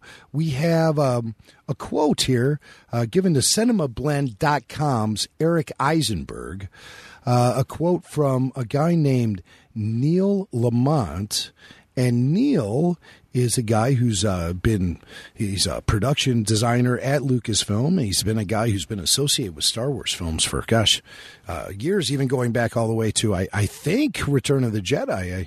I believe Neil served in a role on that film behind the scenes. But Neil Lamont told Eric Eisenberg from Cinema Blend the following. This is a quote. "We were just starting our work on another Star Wars spinoff, and we were actually just making our mark on Tatooine, which would have been interesting, and some other new galaxies. So hopefully if that comes back, we'll get the chance to be able to do that further." So the statement like that, that's really all we're left with as far as what was said to Eric Eisenberg at Cinema Blend. But that statement alone just makes me think of the Obi-Wan Kenobi project. I really think that that's what they were working on. I believe that for the last year, there's been a lot of pre-production development of a standalone Obi-Wan Kenobi film happening at Lucasfilm. And this statement from a production designer associated with Lucasfilm definitely indicates that we would have made a return to Tatooine.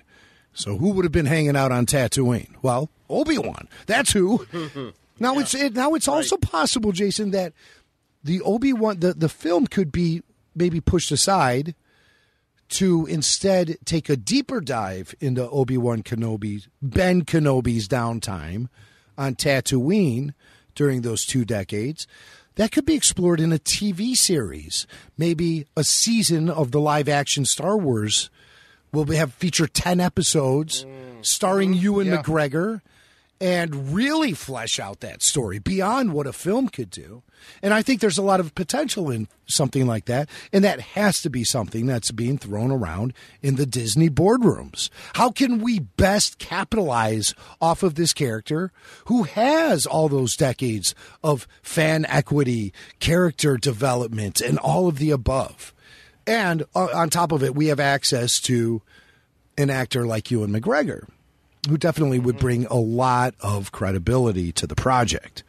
So, yeah, I think a TV series, just a single season of a show, and we see this happening on television series like True Detective and Fargo, where the entire storyline gets rebooted season to season. Yeah. Oh, yeah. Well, as you know, the news broke back at San Diego Comic-Con about the revival of Star Wars The Clone Wars, Star Wars The Clone Wars Saved. Now, whether or not that's going to just continue to be a one-shot revival or if it's going to become a fixture over at the forthcoming Disney streaming network, we'll see. But the cast members were certainly very vocal about it. A lot of good news. A lot of folks very excited about it, including Ashley Eckstein, who's been a bit of a entrepreneur since her days as Ahsoka Tano, continuing the Her Universe line of clothes. But she did speak to Sci-Fi Wire about the return of the Clone Wars and Ahsoka Tano. It was such a surreal moment. One of my favorite moments of my personal Comic-Con history, and I've been coming since 2007. But I hadn't seen that trailer. And so, I'd recorded one line for it, but I hadn't seen it. And so I literally burst into tears because even for me, it was such an emotional moment. And that trailer was so impactful that I lost it. Yeah. I lost it. She did. I don't know if you saw any pictures or video. No, was there a video of this? Yeah, they showed one of your favorites, reaction videos. No, but this was legit. They were sitting up on stage at San Diego Comic-Con, and the trailer had just wrapped, and it said, Clone Wars saved, and the crowd went wild, and Matt Lanter jumped out. He's pumping his fists in the air. And Ashley's sitting there, and she's got her hand over her mouth, and she is crying. I mean, she is legit. Oh. She is bawling. Now, and of course, you would expect nothing but a pure and genuine moment from the great Ashley Eckstein at a time like that. And she never fails. What I did notice in that clip, though, she said she had gone back to record some lines for the trailer. So that indicates to me that there is going to be there's going to be fresh material mixed in here with this Clone Wars revival. It's going to be beyond what we may assume to be, finishing work that had already been halfway completed. Well, yeah. I mean, when we going back to that IGN interview with Dave Filoni, he did mention that it is going to be a combination of things. He didn't want to tip his hat, so to speak, too much, but he said that it's really about a combination of things. What they had sort of left undone, unfinished, as well as new stuff. My suspicion, Jim, is that it's going to be, I think it's largely going to be the main plot points that were already determined and perhaps, even storyboarded out and envisioned, but perhaps they may have found ways to sort of drop in these little things here or there, maybe some rewrites. I would imagine that there's probably significant rewrites. I mean, you figure the show's been off the air for 4 years. They probably wrote that stuff or a number of those episodes a year or two before that. So a lot's happened. Think about what's happened in the world of Star Wars in the last 5, 6, 7 years. So I'd imagine there's probably some things that they've had to go back and maybe fix or add to. So I really do believe that it's going to be, as Dave was saying, sort of a combination of the two. New material that they're creating in the aftermath of everything that's happened in Star Wars, as well as some of those things that they had envisioned since the show went off the air. Mm-hmm. Plus, I mean, how could it tie into potentially the sequel trilogy, Star Wars Resistance, the live action show. There could be things in there that will give it connections to things we haven't even seen yet, which is kind of weird for the Clone Wars, because the Clone Wars was always there to sort of fill in a blank, to sort of add on to a certain era of Star Wars mythology we've already known about. But wouldn't it be interesting if new Clone Wars episodes were actually laying the seed for things we're going to see in the future? I think that was originally the plan for the Clone Wars as it was running, during its initial run, because we were starting to see some foundation being laid for Star Wars 1313, the video game, and the Star Wars live action show, Star Wars Underworld. There were certain, with the levels of Coruscant and all of that. That was definitely something that was being used to lay down a foundation for future Star Wars. So again, the Clone Wars may be playing that role. Yeah, for sure. All right, here's more from Ashley Eckstein, courtesy of Sci-Fi, talking about working with Dave Filoni. Dave Filoni, as I said on the panel, is my favorite director I've ever worked with. He's so brilliant. I think he's one of the most brilliant storytellers, making, new original stories today. And Clone Wars was George Lucas's passion project, but Dave really took on Ahsoka, and, it's kind of been his baby. So I feel like nobody could continue to tell Clone Wars and any story about Ahsoka except for Dave. Do you get the impression, Jim, that, a couple of years ago or a year or so ago when they were laying the groundwork for Resistance, that Dave was really involved, and then all of a sudden Disney comes along and says, hey, maybe there is something to this Clone Wars thing. Let's bring it back. And that, he was given the opportunity to sort of pick and choose his projects. And he's like, well, if you're going to bring back Clone Wars, that's what I want to be involved in day to day. Mm-hmm. Yeah, that could have been something that was dropped in his inbox. Like, Dave, what do you want to do next? Well, I was really bummed when you guys came on board and fired all my friends, and let's bring back the Clone Wars. I mean, I think I mentioned this before, but this does seem like a not that the fans aren't going to be happy. Obviously, the fans are thrilled. We're thrilled that Clone Wars is coming back, but was this a move to keep Dave Filoni happy? There's a lot of speculation about the future of Lucasfilm's C-suite. Kathleen Kennedy, could she be on her way out this fall? Many people are saying that is the case. There's the rumors that have been circulating about Bob Iger's attempts to find somebody to fill Kathleen Kennedy's shoes. No one seems to want the job. Is this going to be Dave Filoni? Is this a way to bait and keep Dave Filoni happy, bringing back his, as Ashley just mentioned, his baby, Ahsoka Tano, the Clone Wars, the thing that actually propelled his career as a storyteller in the Star Wars universe? Who knows? Who knows? But it does seem like a really, I feel, still feel, even though that the news has been out for several weeks, kind of an out of left field sort of move for Disney to go back and say, you know what, we're going to let you finish this up, or we're going to see, or we're going to see if there's something to this. No, I think it's very interesting the way you bring in a lot of showbiz politics into the speculation here. Could this be something to keep Dave Filoni around? Right. Did he walk in and go, you guys, I've been here for a long time. Yeah, right. I really need to spread my wings.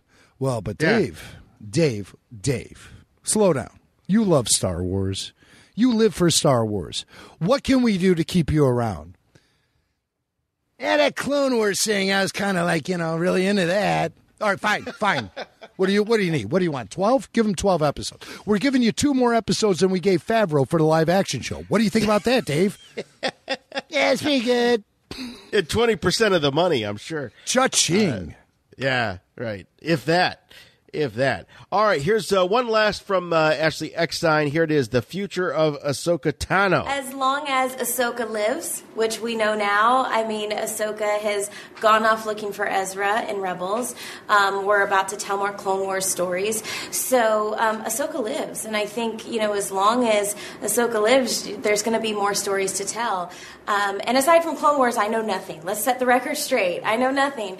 But I know Dave Filoni has a plan. It's very tight-lipped, but he hopes to tell many more stories. Many more stories about Ahsoka, perhaps.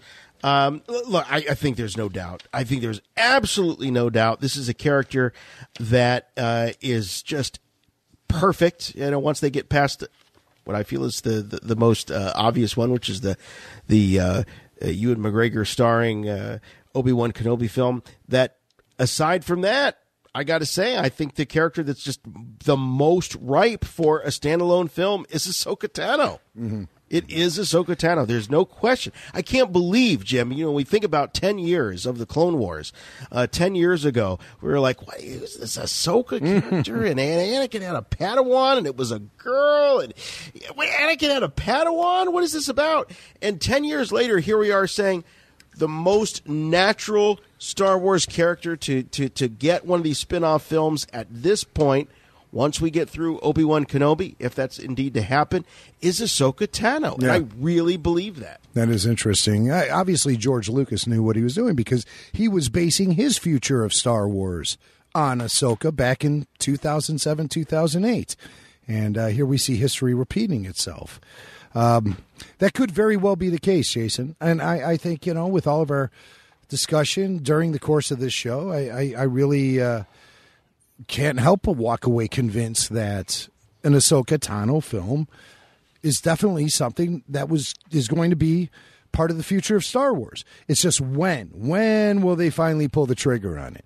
Well, I don't know. By bringing back Clone Wars, that could be the first step. That could be the first step in the whole process. But I think her story still remains firmly entrenched in animation at this point, especially with the open ending from Rebels and the search for Ezra Bridger, which is going to be explored further, we know. It's hard to say when that crossover into a live-action show will actually happen. I would prefer to see, like, an Ahsoka origin story. Where's she from? Who found, Plo Koon finding her, taking her, her training, all of that stuff. Not even having anything to do with Anakin Skywalker or anything like that. Make it extremely Ahsoka focused and tell her story.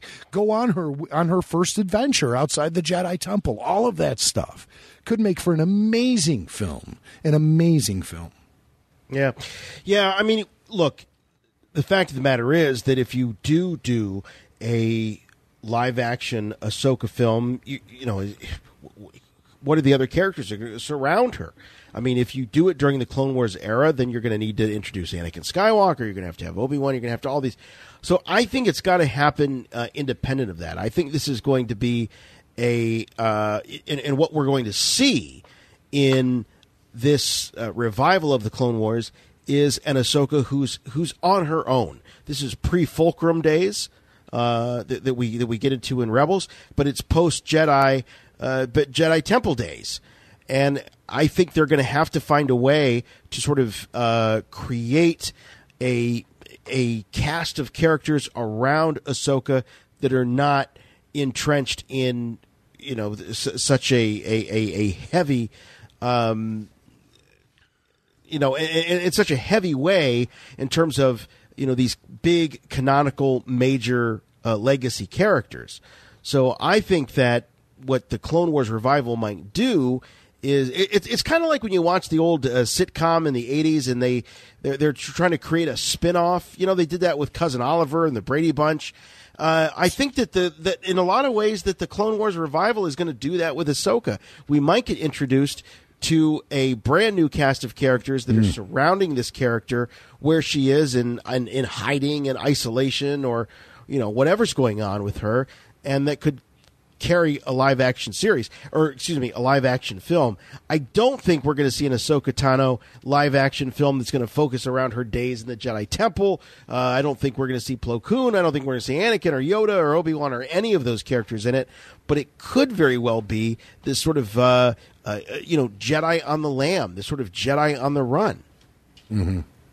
Number one, Brady Bunch never spinned off a Cousin Oliver show, so I want to clear that up right away. Well, no, they didn't. But they didn't. But what was? No, they didn't spin off a Cousin Oliver. They had another family. They had another family. Ken Berry they had these kids and stuff. But that's nothing. That has nothing to do with anything. It was called Kelly's Kids. That was yes. The ill-fated spin-off of the Brady Bunch that never happened. Cousin Oliver never even got considered for his own episode, much less series. The point being, I think they could use this revival as a way to introduce new characters, right, that would surround Ahsoka. But you're not going to see that in the Clone Wars in these 12 episodes. You're not going to see that. No, I think it's going to stay consistent with the Clone Wars that we know, focusing on Anakin, Obi-Wan, Ahsoka, Rex, etc. I don't see anything. But this is post exile Ahsoka. Yes, but it's not post Clone Wars Ahsoka. Right. So the wars are still happening, and it all surrounds the Jedi and the Jedi Temple. And so it's going to feature Ahsoka's assimilation back into that. However, it happened. Now, I believe the Mandalorians are going to have something to do with Ahsoka's return. So we're going to see how that all plays out. By the way, speaking of Mandalorians, some rumors have surfaced just this week about Jon Favreau's live-action series that's also going to be part of the Disney streaming network. And these rumors would indicate that his series may very well take place on Mandalore and may very well be about, the Mandalorian culture, and that's what the focus of that series is going to be. So do you think that, because obviously Jon Favreau has a connection to that aspect of Star Wars because he was pre-Vizsla. Yeah. So his warrior ways. So how do you think the pitch went down when he went in there and said, listen, I got an idea for a live-action Star Wars television show where we're going to bring the warrior ways back to the Mandalorian people. He totally gets in a role. Yeah, and that's his pitch. Kathleen Kennedy's like, John, you're scaring me right now a little bit. We have to go back to our true warrior ways. I know it's not a very popular thing.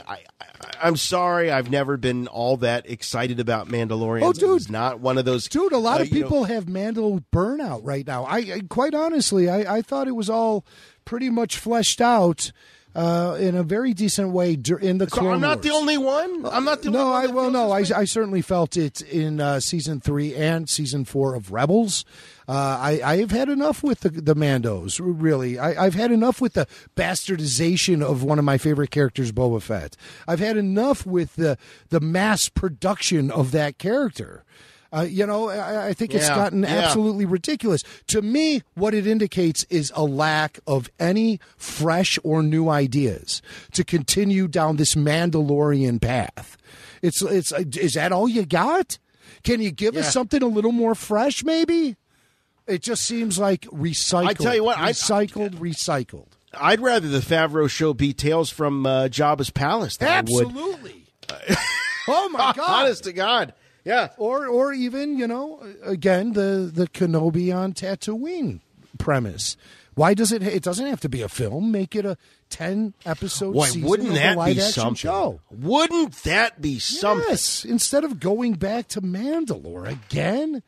Yeah, Now, I don't think that's happening because I think if Ewan McGregor knew that he was going to be in a 10-episode Star Wars live-action series, his response on The View would have been a little bit different. Not that he would have necessarily spilled the beans, but I think he still sounds like a guy that is looking around like we are, saying, "What's wrong with you people? Why am I not shooting this thing already? This is, you might as well just print money. That's what that film is. Yes. It's printing money. Yes. Okay, so more from the Clone Wars cast. It's in the aftermath of the announcement. This is Captain Rex himself, D. Bradley Baker. Well, the voice of all of the clones, D. Bradley Baker, talking about the return of Clone Wars that was announced at SDCC. Of course, we couldn't say anything about it, and the secrecy of the surprise is always very important in the Star Wars storytelling world. And, man, it was a deafening roar and standing ovation both times they showed the trailer. And so gratifying to see that come back and let Dave kind of finish what he and George had started. How long have you had to sit on that secret? I've been sitting on that secret for, I think about 4 months, 3 months maybe, 3 or 4 months. Okay. That's actually less time than I thought. But, Jim, that very well may bring, some credence to your theory that what we're going to see as part of this revival series is a little bit, more along the lines of what's already been laid down. Right. We know that they went in there for a whole other season beyond what we saw on Netflix. A lot of voice work was done. So that may be what we're getting here. Yeah, in large I think doses. so. I found it very interesting that he indicated that he found out 3 or 4 months ago, and he may have been called back in with Ashley to apply some of their vocal talents for that trailer, because you definitely hear Captain Rex all over that trailer. So that's probably when he was made aware of it. So that would put us around, springtime, around March, maybe April. And that's when Dee was made aware of it. So when was the decision made to bring back Clone Wars? You have to wonder. And I think it happened earlier in this year, earlier in January. So I don't know. I don't know why that. It's just important for me to kind of establish some sort of timeline for the creative process. And that's when I think, there may have been some, a closer look being taken at the property, especially as the concept for the streaming service was being developed. And then they at the beginning of this year, they took a deep dive and said, what can we do to bring Star Wars to the streaming service in a most profound way? And the decision was made, the Clone Wars, Well, I mean, the irony of the fact that one of the biggest, one of the first decisions that Disney made upon acquiring Lucasfilm was to cancel the Clone Wars, and now them bringing it back as a very, obvious hook to get people to subscribe to this this new streaming service, which is in large part the future of Disney entertainment. I mean, the irony is incredible. I know. It is. It's very funny. Help us, Clone Wars. You're our only hope. Yeah, that's one of the Force working in mysterious ways situations. But, I love the irony. I find the irony to be absolutely delicious at this point.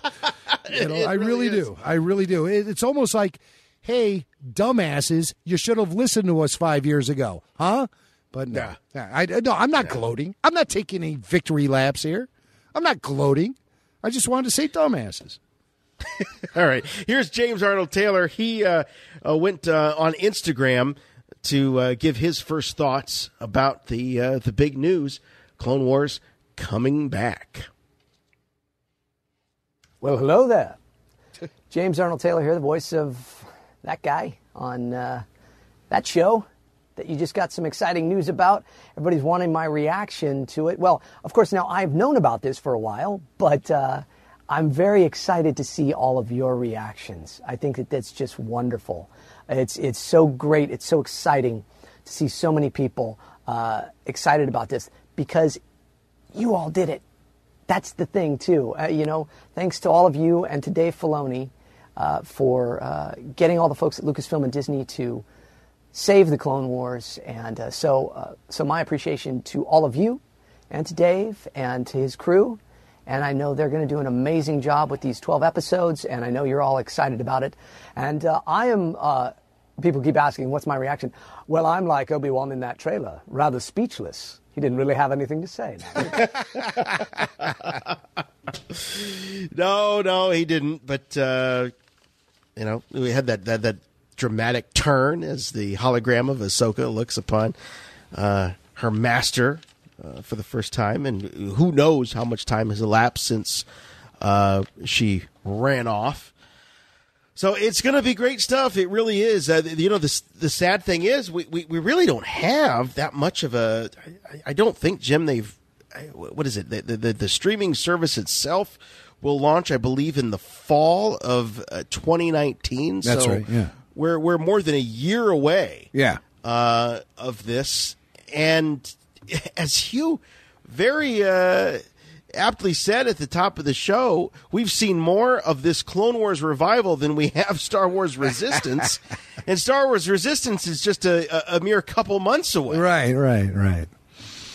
Yeah, very curious. It is. You'd think you'd see some sort of hype for that Resistance thing, but they must have hired the same crew, the same marketing crew that they had on board the Solo film to hype up Star Wars Resistance. So, look, I got to tell you, I can't help but feel, and I'm sure that this is not going to be a very popular opinion, but when you get sort of the cheap tie-in cartoon to sort of propel and continue, the momentum of a film, but they don't necessarily care about the quality. Now, I have not seen anything of Star Wars Resistance. Nobody I can't has. say for a fact. Yeah, nobody has. But there's a part of me that feels that this is almost like, I hate to say it, but just sort of like a cheap tie-in to kind of bridge the gap between films here. Well, that's nothing more than opposed to mere perception of the lack of information about the series. So when you feel that way, to me, I look back in history and I go, well, what other Star Wars animated series have kind of just like popped up and just happened, and the hype around it's been, negligible. And I look at the Lego Freemaker Adventures and I say, you know what? There was minimal hype about that. It just launched and there it is. And sure, people watch it. People, it has its fan base, what have you. But it seems on a whole to be extremely inconsequential to the rest of the saga. Mm-hmm. And it's almost as if the studio itself is treating it that way. Mm-hmm. It seems like there's more mojo behind Forces of Destiny, which is pure fluff. But it seems like there's more drive behind that than the Lego Freemaker Adventures. Now, that may have something to do with the Lego tie-in. There could be some weird politics behind that. But that's kind of, how I feel about Star Wars Resistance. It has the same amount of mojo as the Lego animation. And that makes me a little nervous. I mean, I don't know what to say nervous about. I'm not going to, my fandom or my love of Star Wars is not a make or break situation as far as Star Wars Resistance is concerned. But I look at Star Wars Resistance as continuing the momentum that was laid down by the Clone Wars and Rebels. It seemed like there was a solid line of succession there. I don't feel that going into Resistance. I feel like Resistance is going to be something else on its own. Yeah, I have this this feeling that it could be quite inconsequential, that it could be without any real stakes, whereas Clone Wars had pretty high stakes, considering the fact that we knew where a lot of these characters were going to end up, or most all of these characters were going to end up. Rebels, the stakes were a little bit higher, despite the fact that we knew who we did see and who we didn't see by the time of the original trilogy. Wait, the stakes were what? Well, they were somewhat high. Wait, no, that's not what you said. The stakes were what? Come on, you're setting me up here. The stakes were what? I don't know. You said a little higher. The stakes were what? Oh, a little higher. Now you took my line after all of that work. Oh, you're a little higher, just a little higher. What do you want from me? What do you want from me? It's 2 a.m, for God's sake. You know, yeah, I know. All right, Matt Wood. Let's switch gears here. Now, Matt, Red Carpet TV, what the hell is Red Carpet TV? YouTube. Who knows? They get credit. They tracked down Matt Wood at some convention somewhere, stuck a camera in his face, and got a minute of him talking about Clone Wars returning. Oh, Matt Wood. All right, let's see. Dave Filoni was one of the best things that ever happened to Lucasfilm, and I'm very happy that he's able and has a lot of the original crew back to come and tell more Clone Wars stories. That, for us, is really exciting. When we worked on Clone Wars originally George was like, let's just do 6 episodes and see where we're at. And then at that point, we never changed. We just kept going. We did 100-plus episodes because everyone loved it so much. And having Dave Filoni spearhead this, along with the fans' interest that's been going for 10 years, feels great. And I saw the reaction at San Diego Comic-Con last week, and it brought tears to my eyes just to see how excited people were for that. And we were a little show on Cartoon Network when it came out, and just I think the fact that the show's been streaming so much and people have seen it a lot, and people that saw that show are older now, and everyone really just has a soft spot for it. So seeing it come back is really exciting. That show, I got to say, and I do enjoy Cartoon Network, but that show was always too good for Cartoon Network. Oh, yeah. It actually, strangely enough, it fits better on a platform like Netflix than it ever did on Cartoon Network. So, when Matt's talking about, here it is, streaming, and, that's where a lot of us get our content that we consume. It just fits so much better there. The bar that was set by that series in terms of not just the storytelling, but the animation style, they managed to do something that was really quite incredible. And we saw the evolution of how these, the designs worked, but, they were somewhat, I don't want to use the term abstract, but they were stylized in such a way, but yet they seemed so real. And in some ways, they seemed more three-dimensional than the characters that they were based on in the live-action films of the prequels. Yeah, we've often talked about how Matt Lanter really sort of fulfilled the promise of the character of Anakin Skywalker. Mm-hmm. The camaraderie and the friendship between Anakin and Obi-Wan really lived through that series. And when you hear Matt talk, we're this little show on Cartoon Network. Jim, you and I talked for years about how we felt that Warner Brothers and Cartoon Network wasn't really doing enough to promote the show. It showed up and had that kind of weird time where it was on TNT, I believe. It never really fit anywhere because it was so ahead of its time, and it was so advanced in terms of the technology that they used to create it. There was nothing on TV like it, but you see it on Netflix, and it just works. It just fits, and it feels fresh. It doesn't feel like something that's 10 years old. It feels like something that could have just been made yesterday. Hey, you remember when they would rerun the Clone Wars during its initial run, and they would call it Clone Wars Decoded, and it would have little pop-up video facts about Star Wars? Oh, wow. I completely forgot about that till you just mentioned it. Clone Wars completely forgot about Decoded. I wonder if I have any copies of that sitting around on some old DVD-Rs or something, Yeah. But was that on Cartoon Network? That was on Cartoon Network. It was. Yeah, okay. Yeah. Cartoon Network would do marathons of, I believe they did season 1, maybe they did season 2 of the Clone Wars. But they would rerun the seasons as marathons with the pop-up video aspect. Mm-hmm. They called it Clone Wars Decoded. That was a lot of fun. That's just a little something that suddenly popped up in my very trivial mind. I just want to remember that. I was like, was I dreaming that? No, that was actually a thing. No, that actually happened. It also in prime time on TNT there for a little bit of time, I remember. Yeah. It was. It did get a certain yet inconsistent bit of marketing muscle behind it. Yeah. But for the most part, Clone Wars often felt kind of like a culty thing to me in those first few years, where it was just like, wow, there are some Star Wars fans who are really on board with this, and you could see the support growing. But it wasn't quite at the point of like, just making a huge impact. And it was still sort of something just underneath the surface that really the hardcore fans were on board with.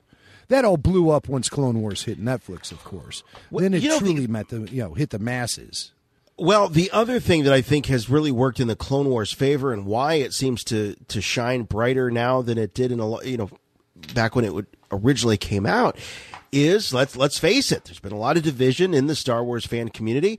There's been a lot of controversy surrounding The Last Jedi, some of the decisions made in the sequel trilogy. So there's been a kind of a retreat, in a sense, by a lot of fans to go back to the last time they remember Star Wars really hitting on all cylinders. And for many, that's the Clone Wars.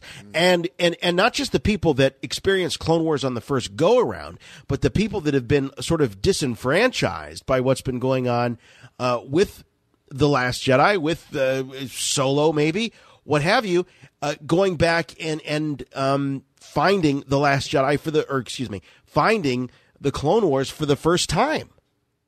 So I think that's also worked in its favor. Yeah, I don't think there's a day that goes by where we don't get an email at show@rebelforceradio.com where people are asking us, hey, how about some Clone Wars suggestions? I'm deciding now to finally take the deep dive into this. And I almost universally respond to these people, you're in for a good time. You're in for a good time. And There's no question. I do have a few episodes that I like to recommend to people. The one I've been recommending the most is lately I've been going back to season 2 of the Clone Wars, to that Geonosian war, the war on Geonosis, and the landing on Point Rain, which I still think stands up there with the greatest of all Star Wars animated moments. Is landing on Point Rain features battles, in the air, on the ground. It's everywhere, and it feels more epic than just about anything I've ever seen from Star Wars animation. So, and I just don't want people to forget that. Landing on Point Rain, I think, was a landmark moment for Star Wars animation. I think it was a moment where Dave Filoni and George Lucas really said to themselves, we can really push this pretty freaking far if we want to. But of course, George was controlling the checkbook, and I think Dave might have gone back to him a few more times. Hey, how about we give it the landing on Point Rain kind of treatment here? And George was like, you know what that cost me? What's Rebel Force Radio? You've already made that Star Wars reference. Your source for the Force. Star Wars parody. All right, before we wrap things up, a little Star Wars in pop culture. Leave it to Conan, not the barbarian, but Conan, the talk show host, to bring in a little Star Wars for late night TV. This is a Star Wars parody essentially created for Rebel Force Radio and our listeners. I think this is from Conan O'Brien. It's a new music documentary, Original Blowhards, the story of Figure and Dan and the Modal Nodes. All right, this is amazing. Now, what we get here is the trailer. We don't actually get the full documentary because the full documentary doesn't exist. We get a trailer. And this debuted at San Diego Comic-Con while we were on our break.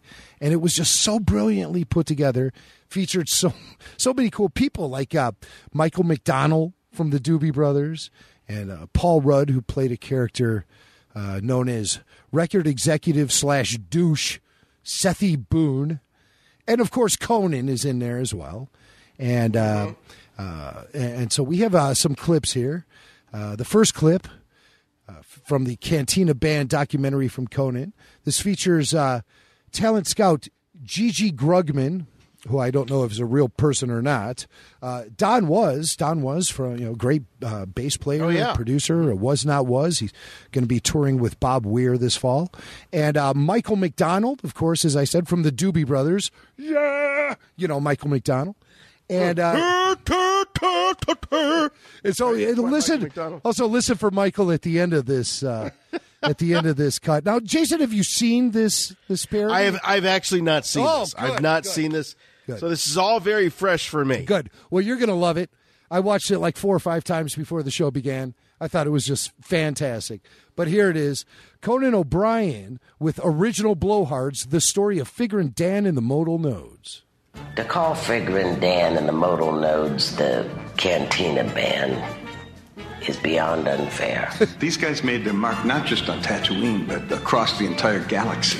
The type of music they played was known as jizz, which caused some confusion. Well, I'm actually on the original demo of the Cantina song.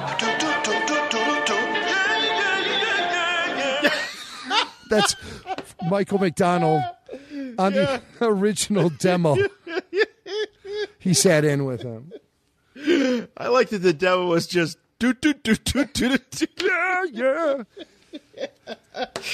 Oh, and of course the musical genre, jizz. Don't even. So here's our next clip. This features. It starts off with Figure and Dan himself. Then you'll hear from talent manager Shep Gordon and Bingo Fleming, president of Shaz Records. We were so good, people almost didn't care that we had heads that looked like butt cracks. They looked like testicles with eyes, but they sounded like heaven. You have to understand, it was the 70s. If you could play a clue horn or a fanfare, you were dropping panties left and right. That was the times. I don't even know why I'm yelling, but it was the times. Now, who was that? That was Conan.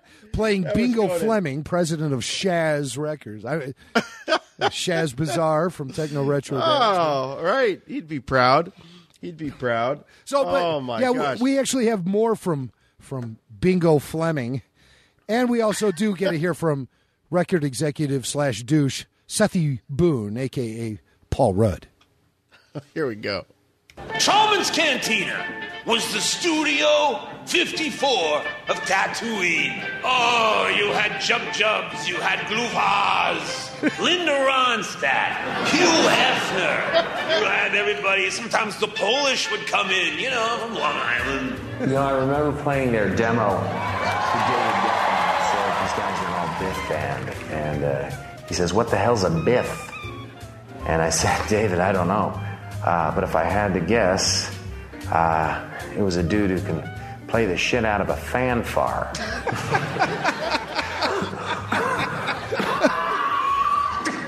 Water now! Oh, man.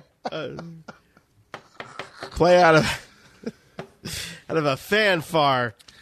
Well, it's funny because, going back to the novel, Tales of the Mos Eisley Cantina, which came out in the mid-'90s, all of this stuff was explained, all the instruments, the fanfare, the clue. Which, just to remind everyone, Jim and I went on record as saying we would prefer Jon Favreau's TV series to be Tales from the Mos Eisley Cantina or Jabba's Palace rather than more exploits there on the planet of Mandalore. Yeah, right. And this is you're hearing for yourself the exact reason why. I mean, it's all right here with the exploits of the Jizz Band and but so they have all these instruments, right? They have the clue horn. Now, is it smooth jizz or just regular jizz? Well, it depends on which instrument you're playing. Are we talking about Dave Koz here? It depends on if you're playing the organ or a clue horn. Or a band fill, a fanfare, or an omnibox. Remember the omnibox? Yeah, or a Jamie Farr. Or the Jamie Farr, Colonel Klinger from MASH. Somehow he got mixed into this mess. But so there is one more clip I want to play. Yes. Okay. And I do, strongly recommend everyone, when you're done listening to this show, go check out this video. You'll probably find it on YouTube or at least on Conan's website. And this features, once again, Michael McDonald from the Doobie Brothers and Don Was, legendary bassist / producer. And they're talking about Figure and Dan and the excess of being a rock star. That was a tour bus you wanted to be on. They always had that hash from the planet Jakku. Once I walked in on him backstage having a 12-way with some groupies, and it just looked like a plate of bad clams having a seizure.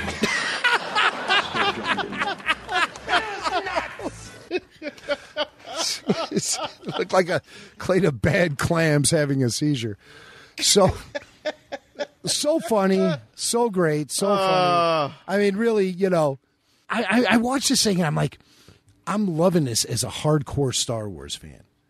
And I couldn't imagine like watching it any other way.